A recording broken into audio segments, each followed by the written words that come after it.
उत्तर प्रदेश के बांदा जिला अंतर्गत बिसंडा में भगवती मानव कल्याण संगठन ब्लॉक स्तरीय दुर्गा चालीसा अखंड पाठ का आयोजन अशोक वाटिका मैरिज हॉल में किया गया, जहां नशा मुक्ति अभियान कार्यक्रम रखा गया। यह अभियान मां भगवती गुरुदेव संस्था द्वारा आयोजित किया गया। इसका संचालन अजय गुप्ता और उनके साथ ही आशीष गुप्ता, रंजन गुप्ता, धर्मेंद्र साहू एवं लक्ष्मण सिंह के द्वारा कार्यक्रम का आयोजन किया गया। इसमें मुख्य अतिथि के रूप में केंद्रीय मंत्री वीरेंद्र दीक्षित को मुख्य अतिथि के रूप में आमंत्रित किया गया, जिन्होंने वहां आए हुए श्रद्धालुओं को संबोधन किया। यह कार्यक्रम परमहंस योगीराज शक्तिपुत्र महाराज के निर्देशन से कराया गया था, जिसमें उनके साथियों ने महत्वपूर्ण योगदान दिया।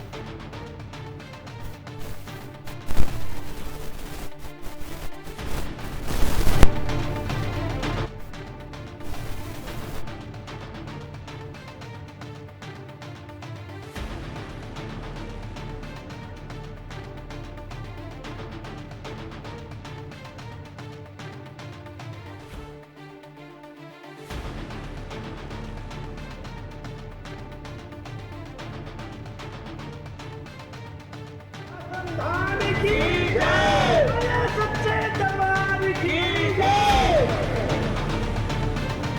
आत्मीय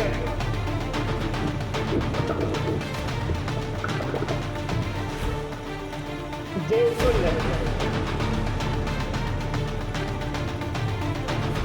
हमारे अन्य जिला से आए हुए पदाधिकारियों, हमारे क्षेत्र आए हुए हमारे सम्माननीय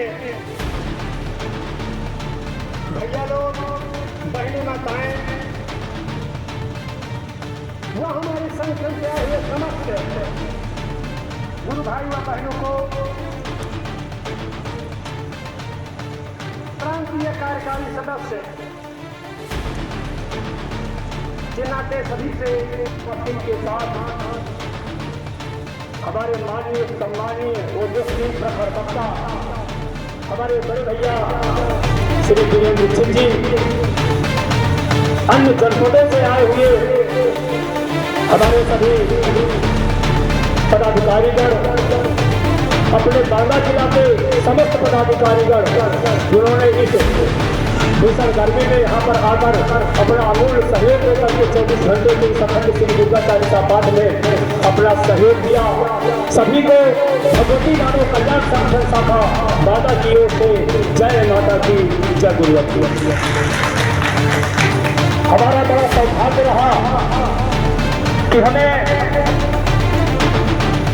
हमारे केंद्रीय प्रचार मंत्री सम्माननीय श्री बड़े भैया श्री वीरेंद्र दीक्षित जी की विशेष उपस्थिति में उनके विशेष उद्बोधन का, जो हमारे जीवन के लिए एक महत्वपूर्ण चिंतन है, उन्होंने हमें यहाँ पर चिंतनों के माध्यम से प्रदान किया। हमारा कर्तव्य क्या है, उन्होंने परम पूज्य सद्गुरु भगवान की विचारधारा इस बिसंडा नगर के अशोक वाटिका मैरिज हॉल में आपसे शेयर किया। हमारा कर्तव्य क्या है, मानव का कर्तव्य क्या है, उन्होंने बताने का सफल प्रयास किया। बस गुरुदेव जी की विचारधारा पर चलने का हमारा लक्ष्य होना चाहिए और अपने जीवन को मंगल बनाने का भी होना चाहिए। हमारे रंजन भैया जी ने, मैं ज्यादा कुछ न कहूँगा, हमारे दीक्षित जी ने सब कुछ बता दिया, मैं ज्यादा कुछ न कहूँगा। मैं आभारी हूँ अपने केंद्रीय पदाधिकारी जी का, आभारी हूँ अपने समस्त बांदा जनपद के समस्त कार्यकर्ताओं का, जिन्होंने अपना अमूल्य समय देकर के यहाँ पर इस चालीसा पाठ में अपना सहयोग किया। और मैं अशोक भैया उनका माँ और गुरुवर के चरणों पर निवेदन करता हूँ कि जो उनके भाव बाधा है, मैं माँ और गुरुवर के चरणों पर निवेदन करता हूँ कि उनकी जो भाव बाधा है माँ गुरुवर दूर करे और उनके मंगल जीवन की भी कामना करता हूँ। और अंत में मैं 4 लाइनों से अपनी बात समाप्त करता हूँ कि गुरुदेव जी के चरणों में हमेशा ये सब झुका रहे, गुरुदेव जी के चरणों में हमेशा ये सब झुका रहे, उनके बताए हुए मार्ग का अनुसरण हम करते रहे। अरे राह में जो भी दिक्कतें आवे, राह में जो भी दिक्कतें आवे, उनसे टकरा कर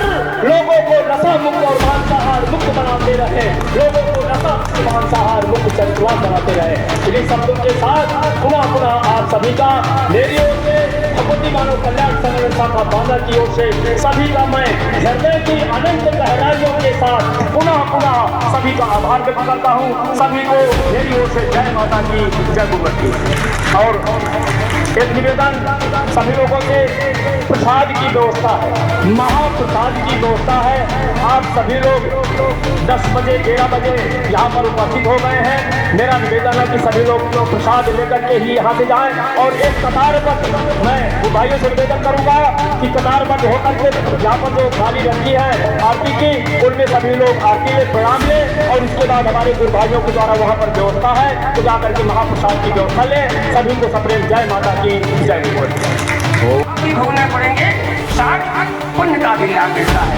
इन संगतियों से बचते हुए प्रयास करो, आप किसी का सहारा बनो, तो सबका आपका सहारा बनेगी। इन्हीं भाषा के साथ, इन्हीं शब्द के साथ मेरे माँ के सदगुरु यहाँ पर बच्चे हमारे माँ के भक्त जो भी भैया बहन जिस विचारधारा के साथ आए, उन्हें उनकी क्षमता के अनुसार, उन्हें उनकी पात्रता के अनुसार उनके जीवन में परिवर्तन अवश्य डालना, उनके परिवार को खुश रखना।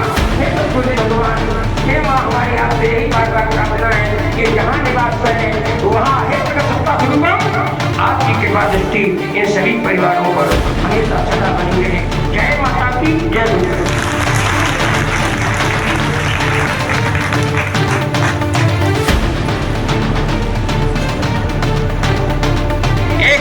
नहीं, एक विचारधारा चल रही है समाज में।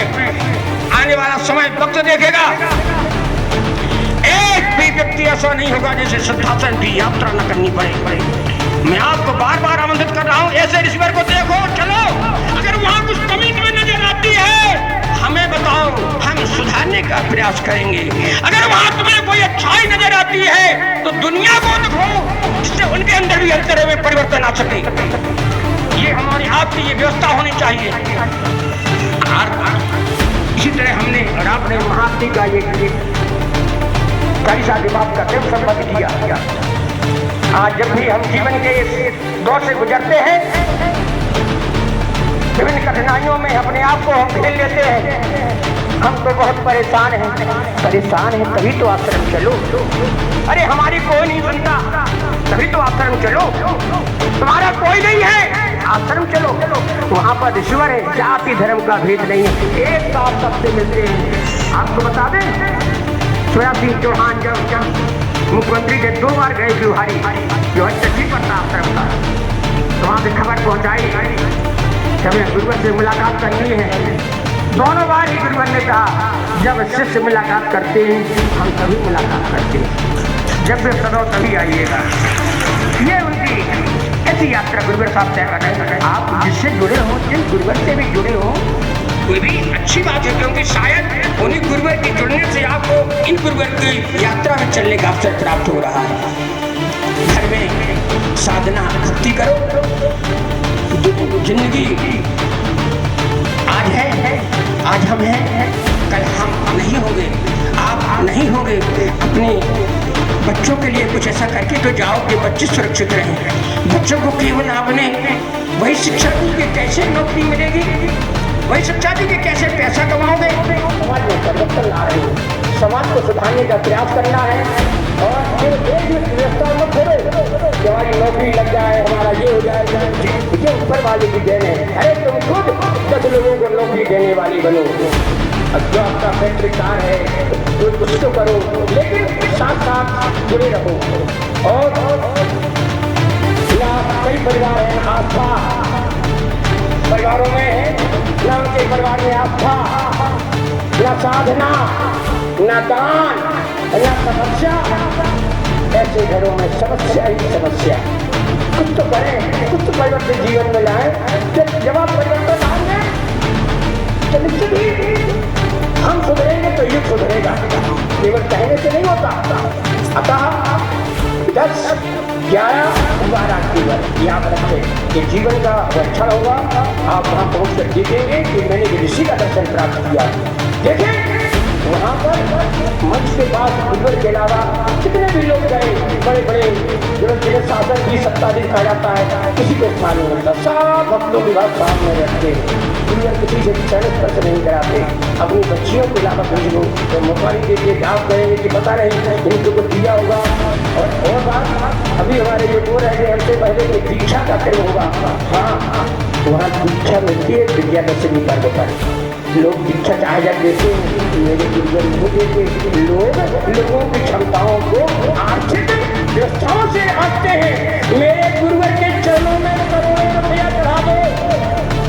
शिविर में होने वाली समापन की आरती के अलावा कहीं दीक्षा नहीं देते। केवल दशहरा को देंगे आश्रम पर। अगला शिविर 25 में जिला डिंडोरी में होने जा रहा है, तो वहाँ जब शिविर का दूसरा दिन होगा वहाँ दीक्षा देते हैं। शक्तिपात के माध्यम से दीक्षा देते हैं। और दीक्षा लेकर उनकी यात्रा तय करो, तुम्हारा आत्मबल बढ़ता है। उनका गुरुवर को देखो, दर्शन प्राप्त करो। और उनकी क्षमता देखना है तो उनके शिष्यों के इस वेशभूषा, इस आकार को देखो। गरीब है, परेशान है, हो सकते हैं, लेकिन क्षमताओं में कम नहीं है। इनके अंदर परिवर्तन है कि विचारधारा गुरु ने डाल रखी है कि जिस घर में जाते हैं उस घर में परिवर्तन डालकर आते हैं। आप संकित रहे, आप साधक बनकर रहे, अपनी जन्मभूमि के प्रति काम करें। जहाँ रहे वहाँ सफाई स्वच्छता बनाकर रखें। प्रयास करें कि आप किसी गरीब का सहारा बने। लोग आपकी ओर नजरों से देखें कि भैया का कितने हैं, मिल जाए तो हमें कुछ सहारा मिल जाए। घर में उत्सव पर लाखों रुपए खर्च होते हैं, शादियों में, बर्थडे में, जन्मदिन परिवार। लेकिन प्रयास क्या करें, 10 लोगों का भोजन, 5 लोगों का भोजन अनाथालय ले जाओ, रेलवे स्टेशन पर ले जाओ, जहाँ अस्पताल में ले जाओ, खुश होकर दे जाओ। किसी को कहना नहीं कि मैं ये कार्य भी करता हूँ। हम जो अच्छा करें किसी को पता न चले। बुरा हो गया संगठन के लोगों को बताओ, माँ को बताओ, बुजुर्ग को बताओ, क्षमा याचना करो, किसी से कल्याण होगा। भोगना हमें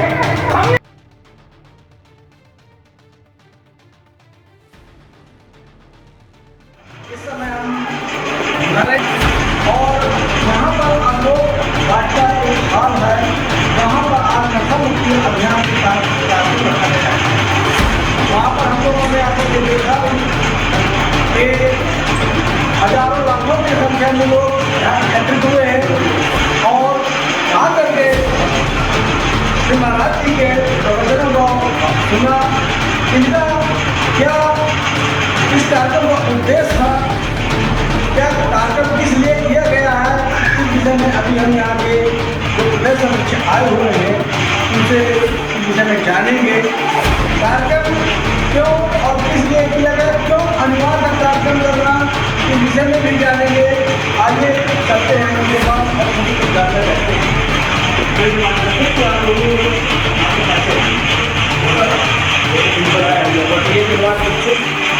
मुख्यमंत्री महाराज कल्याण पर इसका केंद्रीय विचार करें, क्योंकि मध्य प्रदेश जिला हमारा लक्ष्य है गुरुवर के निर्देशानुसार समाज को चेतन करना। सभी अपने आप को स्वयं को बुद्धिजीवी मानते हैं, कोई कम नहीं है, हर कोई प्रकार की बुद्धिजीवी है। लेकिन जब समाज का पतन दिखाई देता है, धर्म का पतन दिखाई देता है, सारे लोग छोटी बातों में केवल शासन से अपेक्षा करते हैं, ये काम शासन करते, ये काम शासन करते। तो एक चिंतन बनाने का हमारा प्रयास है कि शासन के साथ साथ होता है, कर्तव्यों का निर्वाह करो, फिर कार्य होता है। ये हमारा आपका ये कार्यक्रम रखने का मुख्य उद्देश्य क्या था और आपने कार्यक्रम चुना? मानव कल्याण संगठन जिसके संस्थापक श्री सत्यदेव महाराज हैं, उन्होंने सामाजिक समस्या के लिए जाति भेद को भेद जाते हुए एक आपस में सौहार्द रहे, साधना रहे, भक्ति रहे, समर्पण रहे, सामंजस्य रहे। उसके लिए पूरे हिंदुस्तान में हर जिलों में जगह जगह हर प्रदेशों में ये क्रम चल रहे हैं कि कोई भी क्रम हो, शासन भी नशा मुक्ति के क्रम चलाती है, लेकिन जब तक व्यक्ति रास्ते में चल रहा है, आप उससे कहो भैया नशा छोड़ो, भैया बुरी बात है, नहीं, पहले उसे बैठा कर उसके अंदर एकाग्रता लाओ। अब एकाग्रता कैसे आएगी? तो किसी इष्ट से मानते हो उसकी तस्वीर रखो, तस्वीर से क्या होगा, हमारे शरीर के अंदर पंच तत्व है। पंच तत्व में क्या है, खुला हुआ आसमान, धूप हो गई, धरती हो गई, मिट्टी हो गई, तीसरा तत्व हवा व्यापक है, अग्नि हमने जोत जला ली, जल हमने कलश रख दिया। पंच तत्व सम्मिलित है, पंच तत्वों से हमारा शरीर बना हुआ है, हमारे आधार हमारे इसलिए हमारे सामने बैठे हुए हैं। अब वो व्यक्ति जो उससे हम जो कहें सुने असर पड़ेगा, जो कि पंच तत्वों के साथ साथ दूसरे आगे असर करता है तो ये काम उन लोगों को करना चाहिए था, जिनके हाथों में धर्म ध्वजा थी, जिनके हाथों में धर्म स्तर थे, जिनके हाथों में धर्म का दायित्व था, ये उनका काम था। परंतु 56 लाख से अधिक लोग आज हिंदुस्तान की आबादी 140 करोड़ होती है, समाज का ऐसा पतन, ऐसी चरित्रहीनता, ये ज्ञान कहाँ से आया? सतुर्गुण का ज्ञान नहीं आया, ध्यान का ज्ञान नहीं आया, आत्मबल का ध्यान नहीं आया, चरित्रहीनता का ज्ञान कहाँ से आया? भ्रष्टाचार का ज्ञान कहाँ से पैदा हुआ? समाज का शोषण का ज्ञान कहाँ से पैदा हुआ?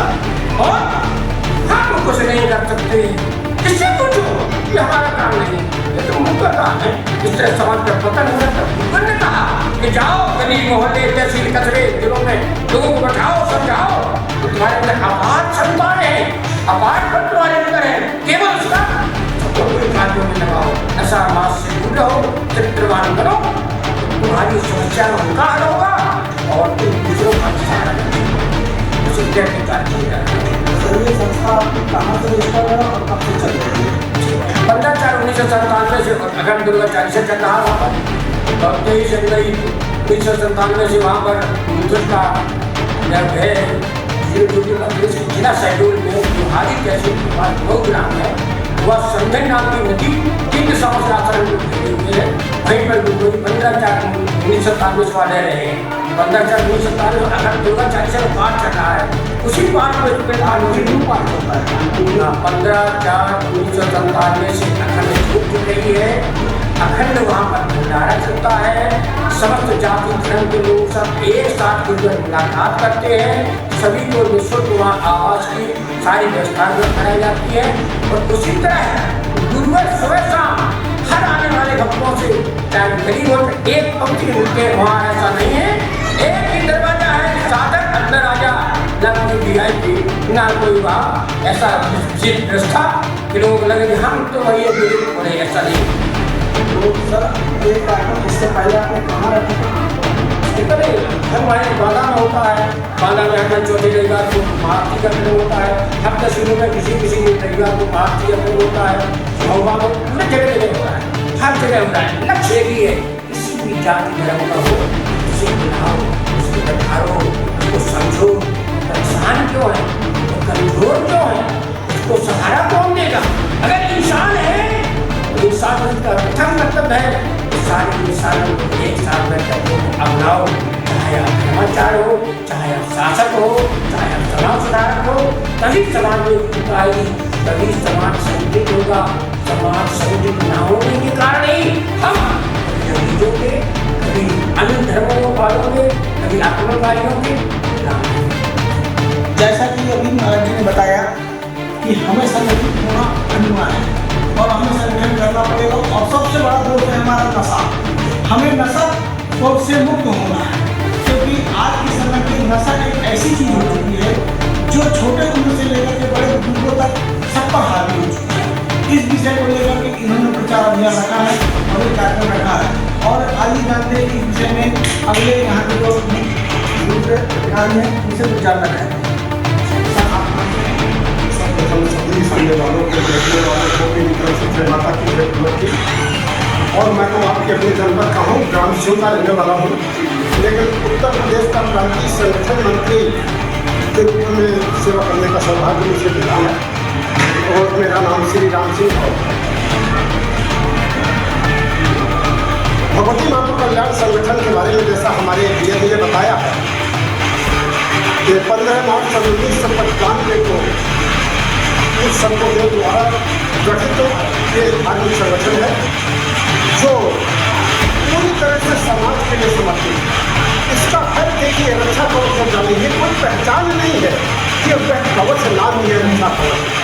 इसके धारण करने वाले आपको नशे भान से मुक्त चरित्रवान जीवन जीते हुए साधना में अपना समय लगाते हैं और अपनी शक्ति समय सामर्थ्य का समर्पण समाज के हित में करते हैं।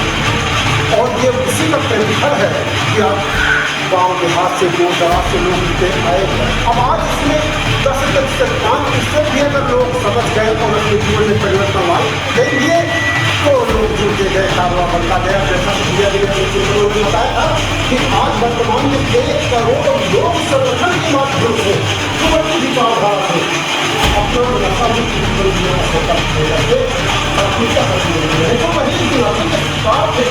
करते थे, पूरा करने में लिप्त थे, तो ये एक परिवर्तन हुआ।